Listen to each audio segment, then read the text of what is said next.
발표자 정구본입니다. 오늘 발표드릴 논문은 Federated Semi-Supervised Learning with Global Consensus Regularization 논문으로 해당 방법은 이제 Federated Learning 환경에서 Semi-Supervised Learning 기법을 적용한 논문입니다. 발표 시작하겠습니다.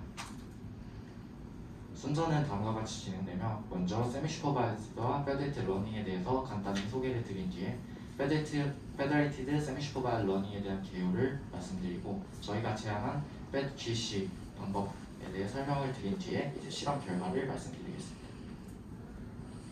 먼저 저희 연구에 대한 백그라운드 설명을 드리기 위해서 Semi-Supervised와 Federated Learning에 대한 설명을 드리도록 하겠습니다. 먼저 왼쪽 그림을 보시면 이 빨간색 친 이미지들이 레이블링된 이미지이고 나머지가 레이블링 되지 않는 이미지입니다. 이렇게 그림에서 알 수 있듯이 리얼월드에서는 이렇게 레이블링 되지 않은 이미지의 수가 레이블링된 이미지의 수보다 훨씬 더 많은 비율을 차지하는 것을 확인할 수 있습니다. 특히 오른쪽과 같이 다양한 산업군에서는 이렇게 레이블링된 이미지의 수가 언레이블 데이터에 비해서 훨씬 더 적은 비율을 차지하는 것을 확인했습니다. 그래서 최근에는 이런 레이블 데이터뿐만 아니라 언레이블 데이터를 동시에 이용하여 학습을 진행하는 세미슈퍼바이즈 러닝에 대한 연구가 활발히 진행되고 있는 추세입니다. 부족한 데이터를 보완할 수 있는 또 다른 방법으로는 Federated Learning 방법이 있습니다.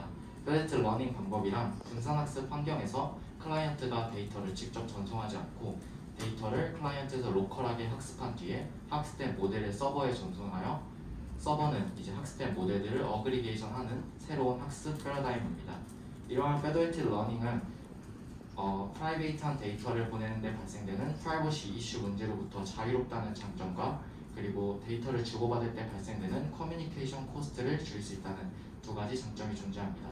이러한 Federated Learning은 현재 서버에서 어떤 방법으로 어그리게이션 하는지에 대해서 다양한 방법이 연구되고 있는데 저희 왼쪽 아래를 보시는 식은 이제 Federated Learning을 제일 먼저 제안했던 FedAVG 논문에서 제안되었던 방법입니다. 식에서도 알 수 있듯이 이제 서버는 각 클라이언트가 가지고 있는 데이터의 수에 비례하여 모델을 가중합 평균하는 방법을 사용하여 서버 모델을 업데이트를 수행합니다. 저희 연구 역시 이러한 FedAVG 방법을 적용하여 글로벌 모델을 업데이트하는 방식을 사용했습니다. 그래서 앞서 말씀드린 이런 세미슈퍼바이즈 러닝과 Federated 러닝에 대한 장점을 모두 이용하기 위해서 최근에는 이런 Federated 세미슈퍼바이즈 러닝에 대한 연구가 진행이 되고 있습니다.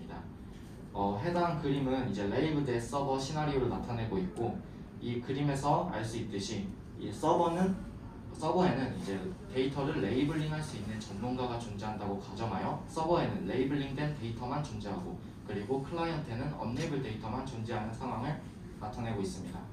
그래서 그림으로 예시를 드리자면 이제 서버에는 요가 자세를 체크할 수 있는 전문가가 존재를 해서 이제 요가 자세에 대한 레이블링된 데이터들이 현재 존재하고 있는 상황이고 그리고 클라이언트는 체크되지 않은 언레이블된 요가 이미지 데이터들이 존재한다고 이해를 하시면 될 것 같습니다. 그래서 이렇게 데이터를 레이블링하는 데 있어서 전문화된 지식이 많이 요구될수록 해당 시나리오가 실용적이고 현실적이라고 가정이 되기 때문에 최근에는 이러한 시나리오를 가정하여 Federated Semi-Supervised Learning에 대한 연구를 진행하고 있는 추세입니다. 그래서 앞선 문제점들을 해결하기 위해서 이제 기존의 Semi-Supervised Learning과 기존의 Federated Learning을 단순하게 적용할 수 있는 방법을 저희는 생각할 수 있었습니다. 하지만 이러한 방식으로 학습을 수행하게 된다면 이제 클라이언트에서 언레이블 데이터를 학습하는 과정에서 불안정한 방향으로 이제 모델을 학습하게 되어서 이제 모델의 전체적인 성능이 저하된다는 기존의 연구 결과가 있습니다. 그래서 저희는 이런 모델 성능 저하를 막을 수 있는 연구를 진행을 했습니다. 그래서 저희는 이러한 Federated Learning 환경에서 이 프랙티컬하고 리얼리스틱한 새로운 방법을 제안합니다. 앞에서 말씀드렸던 레이블드 서버 시나리오를 가정하였기 때문에 그림의 오른쪽 그림과 같이 서버는 레이블드 데이터에 대해서만 접근을 할 수 있고 클라이언트는 언레이블 데이터에 대해서만 이제 접근을 할 수 있는 상황을 나타냅니다. 따라서 이제 서버에서는 저희가 아는 일반적인 슈퍼바이즈 러닝을 수행을 하고 그리고 클라이언트는 이제 세미 슈퍼바이즈 러닝 기반의 비지도 학습을 수행을 하게 됩니다. 네, 그래서 저희가 제안한 FEDGC 방법은 이제 다음과 같은 로스텀들을 이용해서 학습을 수행하게 됩니다. 노테이션에 대해 간단히 설명드리면 FT는 이제 T라운드 시점의 클라이언트 모델을 나타내고, 그리고 GT는 T라운드 시점의 글로벌 모델을 나타냅니다. 그래서 서버는 이제 저희가 일반적으로 사용하는 크로스 엔트로피 로스 기반의 슈퍼바이즈 러닝을 수행을 하여 모델을 학습을 수행을 하고, 그리고 클라이언트는 이제 아래에 나와 있는 클라이언트 로스텀을 이용해서 비지도 학습을 진행하게 됩니다. 오른쪽 파란색으로 표시된 로스텀은 기존에 존재하는 UDA 컨시스턴시 레귤라이제이션 로스텀이고, 왼쪽은 이제 저희가 논문에서 제안한 글로벌 컨시스턴시 레귤라이제이션 로스텀입니다. 이 해당 로스텀을 이용해서 학습하는 과정을 오른쪽 그림과 같이 표현을 할 수 있는데, 오른쪽 그림을 살펴보시면 이제 오리지널 데이터와 아규멘테이션 된 데이터를 동시에 클라이언트 모델에 통과시켜서 나온 이 두 가지 출력 분포의 차이를 고려한 기존의 UDA 방법과, 그리고 오리지널 데이터를 이제 이전 시점의 글로벌 모델과 현재 시점의 클라이언트 모델을 동시에 통과시켜서 나온 두 가지 출력 분포 차이를 고려한 글로벌 컨시스턴시 레귤라이제이션, 두 가지를 모두 고려해야 된다는 것이 저희의 핵심 아이디어입니다. 인투이션은 다음과 같습니다.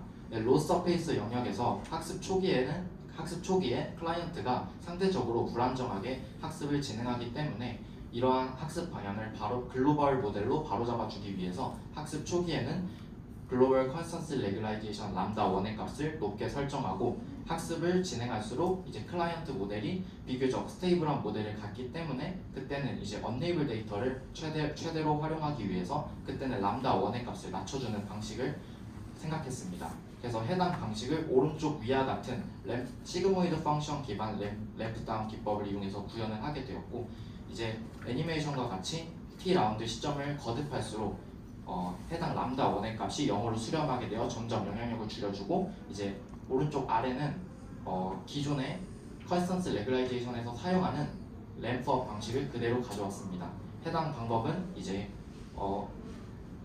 세미 슈퍼바이즈 러닝에 대한 영향력, 언레이블 데이터에 대한 영향력을 늘려주기 위해서 이제 램프업 기법을 적용하여서 람다 2의 값을 라운드가 거듭될수록 점점 더 값을 키워주는 방식으로 학습을 진행하게 됩니다. 그래서 실험 세팅은 다음과 같습니다. 먼저 저희는 MNIST 데이터 셋을 실험에 사용했고, 이때 서버는 총 600개의 이미지 데이터, 그리고 클라이언트는 각 동일하게 600개의 이미지 데이터를 사용했습니다. 그리고 실험에 사용한 모델 아키텍처는 7레이어 CNN을 사용했고, 총 200라운드를 거쳐서 학습을 진행했으며, 이때 학습에 참여한 클라이언트 수는 100개를 사용했습니다. 또한 이제 페더레이티드 러닝에서 일반적으로 사용되는 IID 세팅과 논 IID 세팅에서 실험을 모두 진행했고, IID 세팅은 이제 모든 클라이언트가 모든 클래스를 이용하여 학습하는 상황을 나타내고, 그리고 논 IID 세팅은 이제 각각의 클라이언트가 오로지 2개의 클래스만 사용하여 학습을 진행하는 상황을 나타냅니다. 그래서 실험 결과 이제 저희가 제안한 방법이 기존의 방법보다 더 좋은 성능을 나타내는 것을 확인할 수 있었으며, 특히 IID 세팅에서는 약 4에서 5% 더 높은 어큐러시를 계산했습니다. 그래서 추가적인 실험을 진행했었는데, 저희가 인투이션에서 말씀드렸듯이 이러한 시그모이드 펑션에 기반 램프 다운 기법이 다른 방법보다 더 좋은 성능을 기록하는 것을 실험적으로 검증했고, 그리고 오른쪽 테이블과 같이 어블레이션 스터디를 진행한 결과 두 가지 로스텀을 모두 고려한 저희의 방식이 가장 좋은 성능을 기록하는 것을 실험을 통해 확인할 수 있었습니다.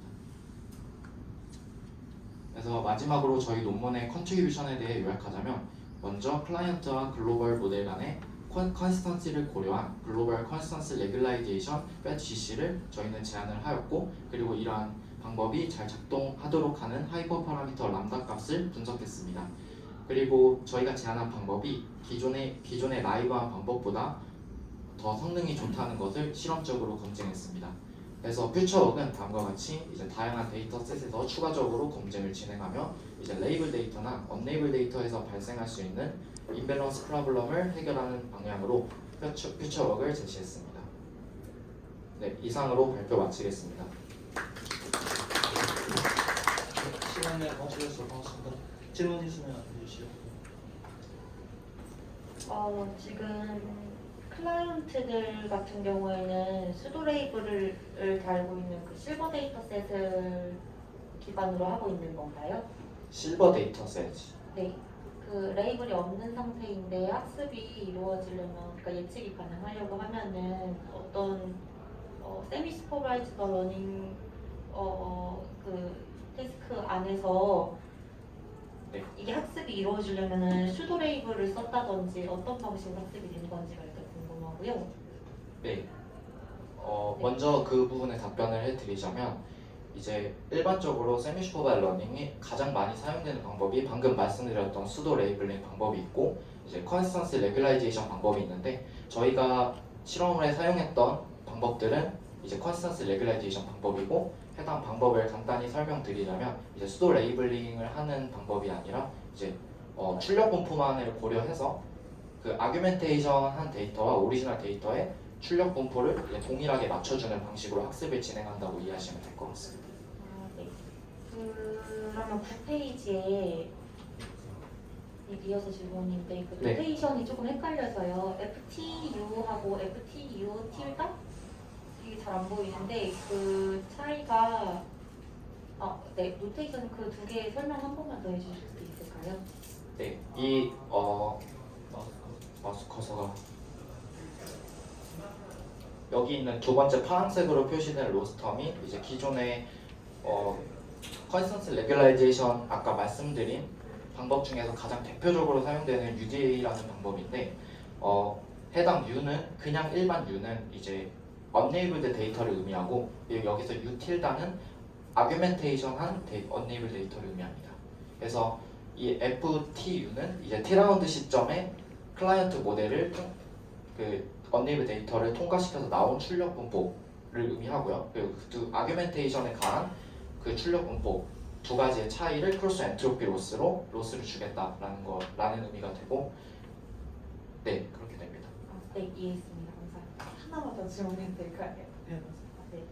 그 분산학습 네트워크 프레임워크 자체가 이러한 필드에서는 일반적인 세팅인 건가요? 제가 궁금한 거는 네트워크 부하가 있잖아요. 네, 그거에 대한 실험이 있었는지가 궁금합니다. 일단은 분산학습 환경 일단 흩어져 있는 데이터를 최대한 활용하기 위해 분산학습 환경을 사용을 하는 것이 최근에는 이제 점점 대두되고 있고 그리고 두 번째 질문이 뭐였죠? 네, 네트워크 부하가 있을 것 같은데 컴퓨테이셔널 코스트나 아니면 소요됐던 시간에 대한 어떤 실험이 있는지도 궁금합니다. 네, 이제 커뮤니케이션 코스트를 주로 이제 측정을 하게 되는데 그게 뭐 시간을 측정한다던가 그렇게 디테일하게 측정은 하지 않고요. 커뮤니케이션 라운드가 얼마나 소요됐는지 위주로 측정을 하게 됩니다. 험벌즈까지요? 네, 맞습니다. 네, 알겠습니다. 감사합니다. 또 다른 질문. 네, 발표 잘 들었습니다. 저는 되게 사소한 질문인데 네. 그 람다 1이랑 람다 2를 되게 시그모이드로 떨어뜨리고 늘리는 그러니까 혹시 특별한 이유가 있을까 해서 사실 리니어하게 떨어뜨리고 리니어하게 올려도 되는 것 같은데 왜 저 모양에 뭔가 특별한 저렇게 해야 학습이 좀 잘 되는 건지 좀 궁금해가지고. 우선은 이제 두 번째 람다 1 기법이 이제 준지도 학습에서 일반적으로 램프업이라는 방법이 학습 초기에는 이 언레이블 데이터를 잘 활용을 못하기 때문에 이 레이블링 데이터를 이용해서 모델을 어느 정도 컨버지 시켜놓고 그 다음에 컨버지 시킬수록 언레이블 데이터의 활용도를 증가시킬 수 있어서 이런 점점 이 학습을 수행할수록 이런 람다의 영향을 늘려주기 위해서 사용하는 방법이 램프업 방법입니다. 그래서 일반적으로 이런 시그모이드 펑션을 이용해서 구현이 되기 때문에 이런 시그모이드 펑션 위주로 설계를 했던 것 같습니다. 천천히 하는 게 중요한 거예요. 네, 감사합니다. 네, 시간이 다 돼서 더 질문 있으시면 브레이크 타임 이용하시고 수고했습니다. 네. 감사합니다.